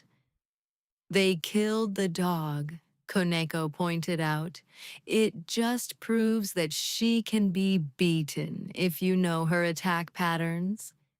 Life isn't a video game, Koneko, Issei grumbled. Seriously, you make me wonder if you're doing this on purpose or not. Koneko smirked and ate a chip. making herself comfortable in her boyfriend's lap. And then she saw Sif padding over to them with a goofy dog smile. Wait, was the dog eyeing her snacks? Seriously. Don't you dare try it, dog, Koneko warned, the stupid mutt getting closer and juking away back and forth as she tried to punch it in the nose. And on the third try, Sif playfully growled and snatched her chip bag before running away at high speeds. That damn beast. Hey, get back here, Nya, Kaneko screeched before running after her, using everything she had to catch up to the giant dog that had stolen her food. Up and over buildings they ran, across parks and rivers they flew, and even down to the sandy beaches where they swam across the water and back in their desperate chase for her snacks. Give them back, she yowled, puffing up her tail and chasing after the dog with a growl. After a while of this, when she was truly starting to become exhausted, a strange glow suffusing her and filling her with just enough energy to keep going beyond her limits, Sif led her to a bakery she had never seen before, one that smelled absolutely incredible. Naya, why here? Koneko asked, panting a little as Sif sat down outside the shop and smirked. Woof! Sif barked, her paw pushing the bell nearby with a happy grin. As it rang, a smiling old lady came out with a hand on her face. Ooh, it's my favorite doggy, and you brought a kitten too. What? Oh, she had transformed in their chase. Okay then. I know I shouldn't be feeding cookies to kitties and puppies, but surely just a little won't hurt. She grinned, offering them some freshly baked sugar cookies from a tray. Here, have some yummy treats you too, and let me pet your fluffy ears in exchange. She could agree to that. After trying a cookie, she realized that maybe, just maybe, the dog wasn't so bad. After all, Sif had stolen her snacks to lead her to better snacks. She had been getting bored of those chips anyways. Ugh. Aquino stomped into the ORC clubroom, her eyes filled with fury as she locked eyes with Rias. Her usual composure was long gone, and in its place was a pair of beautiful, pure white angel wings. Rias knew something was horribly wrong the moment she looked Aquino in the eyes. It was the pain of someone who had tried everything to change something about themselves, and who was being affected by pure PTSD in the end. Rias, I need your help, she roared. These pure white wings, they won't return to black no matter what I do. Well, what have you tried? Rias asked, a little confused about how to deal with such a thing. I have exhausted every known option, she began. Theft, robbery, arson, blackmail, murder, cannibalism, rape, adultery, slavery, stealing people's souls and consuming them, lying, taking God's name in vain. Everything, Akeno began to cry. But not a single thing made these pure white wings turn back to the black tainted wings they should be. Hold on a minute. What the fuck did you do? Rias asked, wondering just how far her friend had gone off the deep end. Hell, I even kicked some puppies, and it didn't work. Aquino wept openly. Aquino, Rias groaned, come here. Yes, Lady Rias, she exclaimed, knowing her punishment would be severe. I'm sending you to maid boot camp with Grayfia, just to get you out of here when the fallout happens, she stated. But think about it this way. Seriously, at the very least, no one will be reminded of your father from your wings anymore. Akeno stopped crying. I should have come to you first. You should have come to me first, Rias agreed. Now just sit tight while I call for Graphia. Yes, Lady Rias. Aquino sighed. This was going to be a nightmare. Pupper's DxD9, the obligatory beach episode. Graphia Lucifuse was not one to judge a member of her lord's family rashly. In fact, she usually never judged them at all, for it was not her place. The servants of her lord's family, however, were fair game. Tell me, Akano, Graphia calmly demanded, looking the stupid girl directly in the eyes. Why did you tell Rias you had done all those terrible things, I was both in a panic over being seen as pure and desperately needing any punishment to hopefully calm my libido, Aquino admitted with a sigh, squirming a little in her shibari as they spoke. It seemed, once Akeno had been sufficiently punished, she was much more willing to speak the truth of the matter. Honestly, if it wasn't for the fact that she had a network of servants and spies of the Gremory family under her that watched over the lands, she may have believed her, just as Lady Rias had. Fortunately for Akeno, she also had the ability to smell horse droppings from a mile away and was more than willing to check in with her people before taking any action. After all, it simply wasn't in Aquino's character to cannibalize or murder random people, so long as they weren't fallen angels. But then again, could a fallen angel really be considered a person? Then, tell me what you really did, Graphia ordered, allowing no argument as she played with Aquino's wings. The feathers were incredibly high quality. She may have to ask the girl to allow her some of them if they ever fell out on their own. Well, I did lie. Aquino squirmed a bit more. And I did masturbate for 3 hours straight to NTR porn. And yet you wish to be punished for just that? Graphia asked, feeling a little bewildered. After all, she had to deal with her husband lusting after Rias and any random prostitute that looked close enough to his sister for quite some time now. It was, in fact, fairly normal to her by this point. Even if she didn't understand the appeal of NTR, she was quite willing to indulge her husband's fantasies so long as he entertained hers. It was how a healthy relationship was formed, so long as it was fully consensual. Which, if Akeno was into such things, then it wasn't something she really saw the need to punish her for.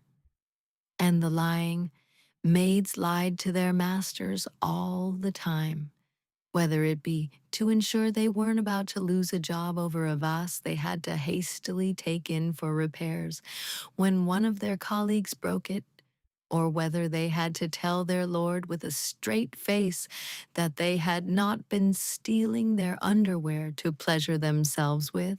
It was fairly normal for such things to happen from time to time, but lying for the sake of being punished was yet another part of being a maid as well. Akeno, Graphia began, I can see that you wish for a harsher punishment, so I will show you a better way to relieve your desires. Yes, ma'am, Aquino shouted. Truly, you will make a fine maid, Graphia murmured into Aquino's ear. What? Ever since Asia had been sculpted by Isi's touch, she'd been feeling the need to heal people grow alongside her chest. The desire to see people happy and healthy became nearly uncontrollable at times, and after becoming a devil, it only became worse. Sure, she definitely didn't want to cause a scene or heal Issei's enemies by mistake, but her new sacred gear simply amplified her desire for mass healing beyond levels that she could handle on her own without having Issei helping her with it. And his assistance only worked because he kept overdoing his training, which meant she had plenty of injuries she could heal every day. But when she was brought to the beach for the first time since then for a relaxing day trip, she admitted she may have snapped a little.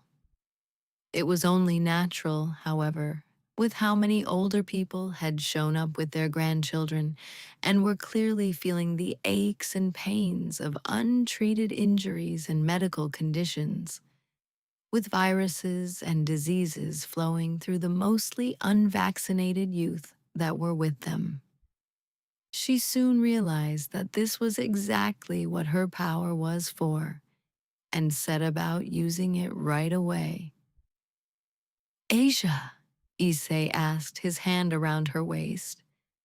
Asia, what are you doing with your sacred gear fully activated in public?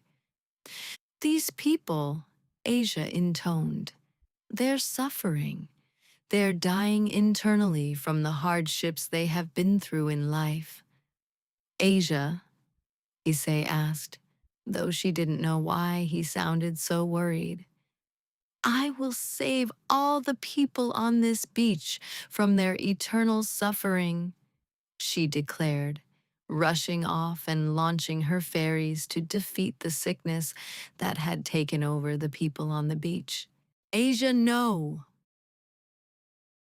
dragging Issei along with her the entire time because he refused to let go. Ah, it's the Americans, a World War II veteran screamed. They're coming for round two. We're all gonna die. My babies, why did they need to be shot? A woman screamed before she was bombed multiple times. The screams went on, people being healed by an application of overwhelming force, until Rias and Sona finally stepped in to section off the area. Because when Asia got like this, there was no stopping her, only mitigating the damage afterwards by erasing the memories of everyone caught in the crossfire. Soaking in the warmth of the sun on a hot day while laying in the sand was actually rather fun, especially after a bit of exercise, chasing people around who tried to leave the beach before their memories could be erased by Lady Rias and her friend Sona. She didn't really understand why that had needed to be done, but she didn't mind one bit. It was fun to chase people after all, so it was fine. After a while of laying there in the sun and feeling rather nice, the kitten came to her, ready to play. This was a great idea. Woof, Sif said as she caught the beach ball that was thrown at her and tossed it back. She was happy to play catch with the cat, who seemed rather fired up for some reason. Nia! Koneko yelled, throwing a sparking metal stick at her with extreme force. Of course, Sif caught that too, and sent it spinning back at Kaneko without a care in the world. It was a good stick, even if a bit crunchy. You weren't supposed to catch that, the kitten said. But that didn't make sense. How was she supposed to return it then? Immediately after that, Koneko tossed a tree at her. Where she got the tree from, Sif had no idea, but it was a good tree. So she caught it and planted it in the ground in front of her. But she needed something to throw back. So she picked up a loud and shiny metal can humans like to zoom around in and tossed it at Koneko. Nyani the foo, the kitten said, before she was hit and buried in the sand by her thrown object. Ah, well, it was fine. That cat was too durable to be hurt by something like that. But as she went to go dig the cat out, she felt a disturbance in the forces that be. Something dark and dangerous was approaching. Something big, something delicious. A massive sea creature emerged from the depths, looking to grab an easy meal. Something that looked like it would be best fried in oil at Kiba's impromptu barbecue station. She smiled, rushing out into the water and grabbed it by the head. It was going to be her lunch, whether it wanted to be or not. Sure, it tried to squirm and even roared at her, grabbing people like it thought she would let it go if it captured someone. But no, she knew better.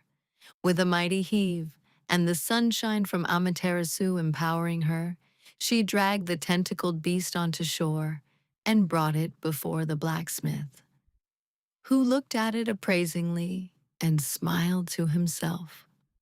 It looks like we're having takoyaki today, he said, preparing his swords. The squid tried to spew ink at him, but Lady Rias burnt it away with a wall of destruction before it could hit him. Is that all? Rias asked. Then Kiba stepped in with a grin. Time to cook, Sif. Sif howled, and they began their work together. Puppers. DxD 10. Puppers and the quest for the holy mug. It was a dark and stormy night at Kuo Academy.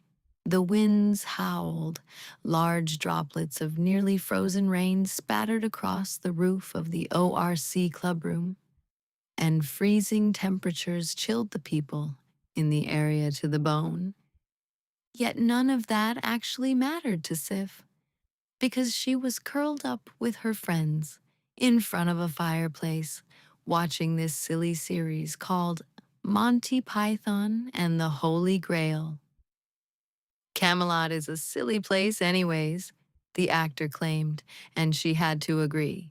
Bamelot was filled with jokers who seemed to think they could survive without her master, Artorias, only to later be wiped out in the end.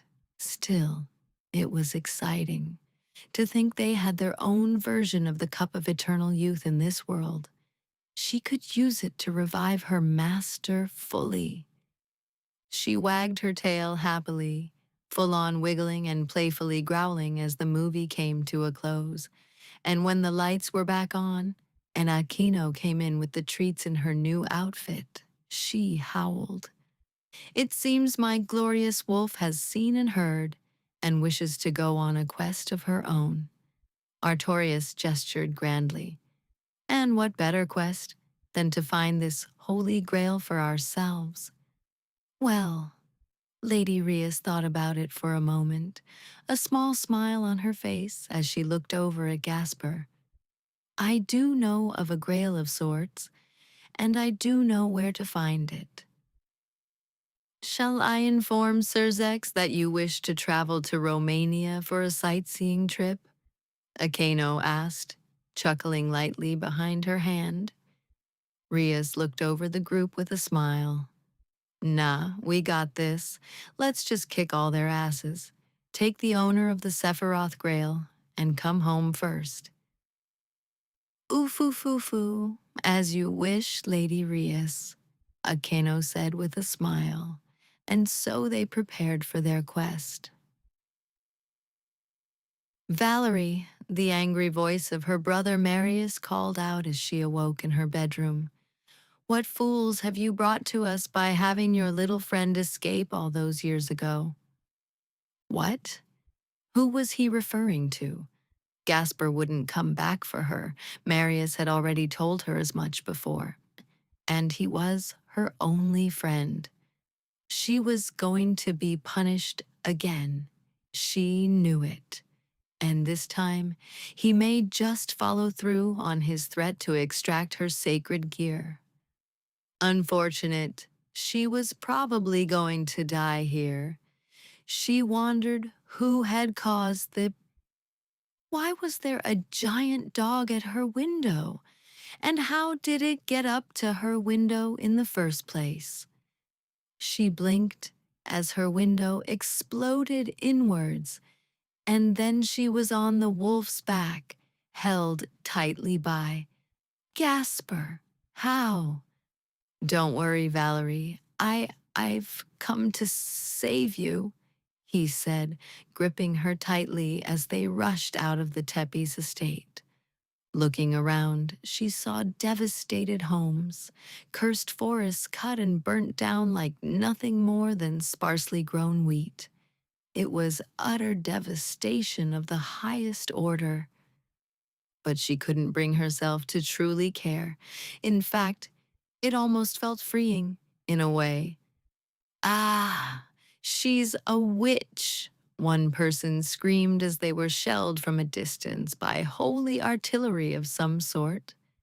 One Tepes member was fighting a skilled swordsman with blonde hair, trying to stall for time as their libs were disabled one at a time. "'Tis but a scratch," the vampire said, trying to look brave and composed. Of course, his last limb was cut off and the swordsman sighed. "Look at you, you've got no limbs. How are you going to fight?" "I can still bite your ankles," the swordsman tried, wiggling his way towards the swordsman, only to burst into flame when the wolf she was riding had enough. "Time to get out of here," a red-haired woman shouted, only for Marius to stand in their way. "Valerie Tepes," he yelled, "you will fight these intruders and come home with me immediately." She hesitated, looking at Gasper, who was begging her with his teary eyes not to leave her side. It would be cruel to leave him, especially when he worked so hard. A dangerous thought entered her mind. What if she didn't have to stay? What if she could go with these people and be free, to be with her only friend? She smiled a little, turning to Marius, and said one little word. "No." "What did you say to me, you witch?" Marius asked, his nostrils flaring in anger as his face became as red as blood. "No, I don't think I will," Valerie stated firmly, holding Gasper's hand with her own. "I am your king. You will do as I say." Marius screamed, building up his mana with a sharp glare. "Perish," a black-haired woman said with a strange laugh, dropping a thunderbolt on Marius that instantly turned him into a pile of ash. "Well, that was anticlimactic," the red-haired one chuckled. "Shall we get Gasper's friend to safety?" "Yes," Gasper happily squeaked. Oh dear, he was too cute. She could just eat him up. Gasper squeaked in her grasp as she held him tighter, her mind filled with wondrous fantasies of how she would enjoy her time with him. It was going to be fine, for the first time in her life. By the time she realized it, they had been transported to a rather cozy room with a warm fire still going in the fireplace and nice leather couches. A place filled with memories and happiness from the looks of it. The giant dog put Gasper and her down before wuffing at them lightly. Then they were both licked, and Valerie decided that she truly only knew one thing for real. There would be fur shed all over their bed, because she was going to make a reason to keep this dog with her and Gasper. Serafal was having a decidedly bad day. First off, Surzix had informed her that his sister had somehow gone out of her way to mess with the vampires. Of course, This meant that for some fucking reason, Rias Gremory and her peerage had decided to remodel Romania and murder an entire clan of vampires. Granted, no one liked the Tepes faction, but it was still hell, because they just had to kill off a foreign political leader. Because of this, literally everyone was on her ass, believing the devil faction had stepped too far out of line, that they had deliberately caused a genocide for the sake of stealing a sacred gear, and that they should be forced to pay recompense to every single other faction, or be forced to fight for their own right to survive. Considering the Indian faction and the Taoist faction had joined in on the bullying, and Hades claimed he would be repossessing their section of the underworld, well, it was pretty clear that she could not have either thing happen. So she had to try her damn best to make it look like her faction was both stronger than ever, and work with the Norse, Egyptian, and Mesopotamian factions to hopefully keep her faction from being utterly wiped out. It didn't help that apparently Surzex was going to be suggesting to Rias to keep the girl and turn her into a part of her peerage as a pawn, something that was entirely possible. Because despite her other pawn having the boosted gear, he only took her 2 pawns to reincarnate. She was ready to tear out her hair at this point. If only that Puppers was there for her to play with instead. Well, she would just have to go to Kuo Town herself again soon, and make sure her little sister, Sonatan, didn't get involved in all of the stupidity that was going on in Rias's peerage, while she did her best to keep them safe from the repercussions of the Gremory family's actions. Yet again. Mao, damn it. Why did she have to take the job of Satan of Foreign Affairs? It just wasn't fair. Well, to be honest, though, it had to be her. Somebody else would have gotten it wrong. Puppers. DxD 11. Puppers and the Fall of the Riser. Rias Gremory was a very happy devil. She had managed to train up her new holy affinity and add it to her power of destruction to create true annihilation, which was extremely lucky for when she was to fight Riser, and his peerage for her right to be free. Her peerage had grown full of dedicated and powerful pieces, loyal and ready to defend her against all threats. And in the end, the trauma her peerage had gone through was well on its way to being healed and repaired by a combination of Ice and Sif's efforts. It was genuinely better than she could have ever imagined.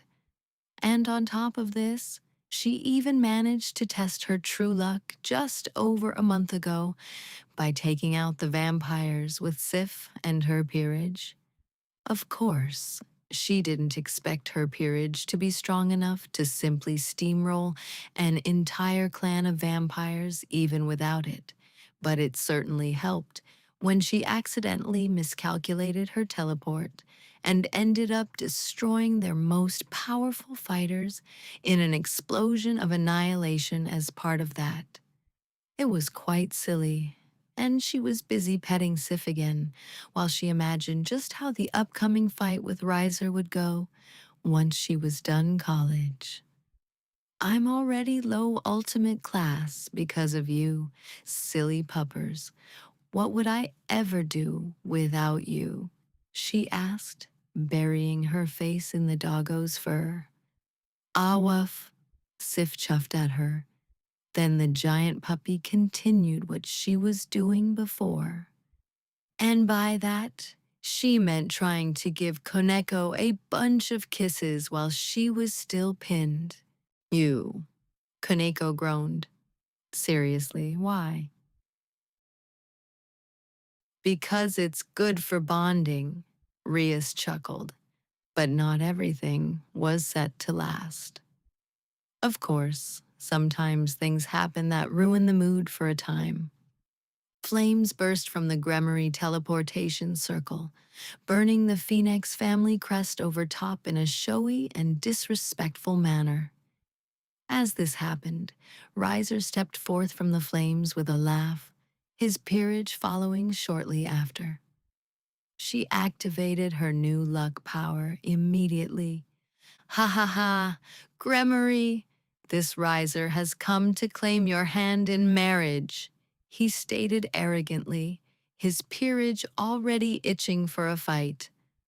Akino walked in at that moment with a tray containing a pot of tea and a plate of cookies that she cleanly walked over to Rias without a glance at Riser or his peerage. No one acknowledged any of the Phoenix peerage for several minutes, as Riser continued to rant and ramble until he finally approached the dog. This was going to be funny. And look at this mutt. You would rather consort with a literal mixed-breed mongrel than the magnificent Riser? He asked, looking at her like she was trash for playing with Sif. Riser-sama, one of his peerage members began. I don't think that.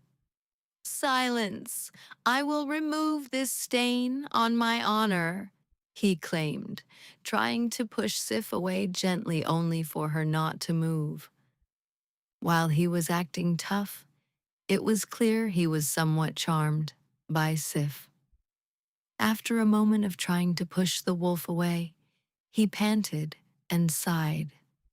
Then if you won't move by force, will you move from the fire? He asked, holding a flame in his hand close to her nose. Sif licked the flame from his hand and ate it. This dog can eat flames. It's not so bad after all, Riser claimed with a small grin. Riser, why are you jealous of a dog? Rias asked finally, having had enough. Rias Gremory, after how many times you've humiliated me for no other reason than for the sake of your own pride, no matter how much your parents are forcing this on me and my own, do you really deserve to ask such a question? Riser asked, absolutely furious. Do you think I wanted to marry you at first, let alone now? I don't have a choice. What?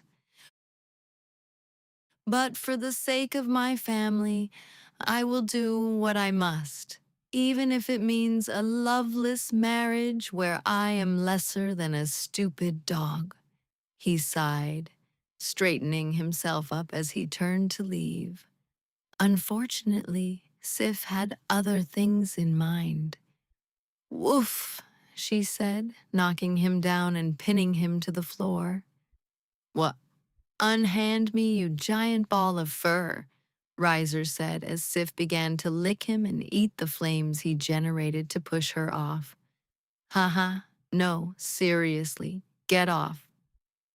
It was quite an amusing sight, and honestly, Rias couldn't bring herself to hate it.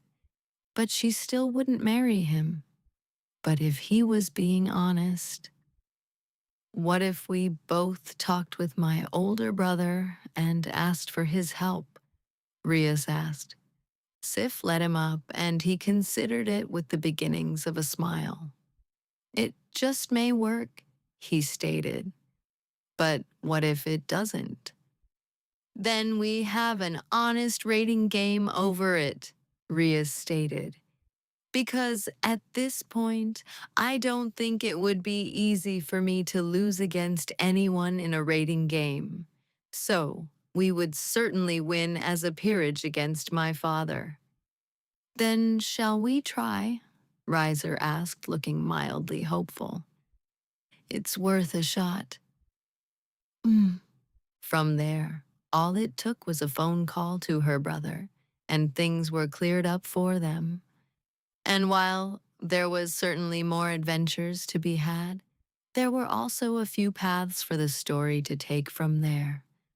A story where Sif moved on to another world, like Star Wars, for example, or Mass Effect, a story where Sif continued in DxD to fight the bigger threats through the powers of absurdity and shenanigans, and a story where Sif decided to go on a trip but stayed within the same universe-ish. Those are three different paths laid before you. As Aiko Akiyoshi is mighty bored and running out of ideas to make this in any way interesting. Seriously, please help.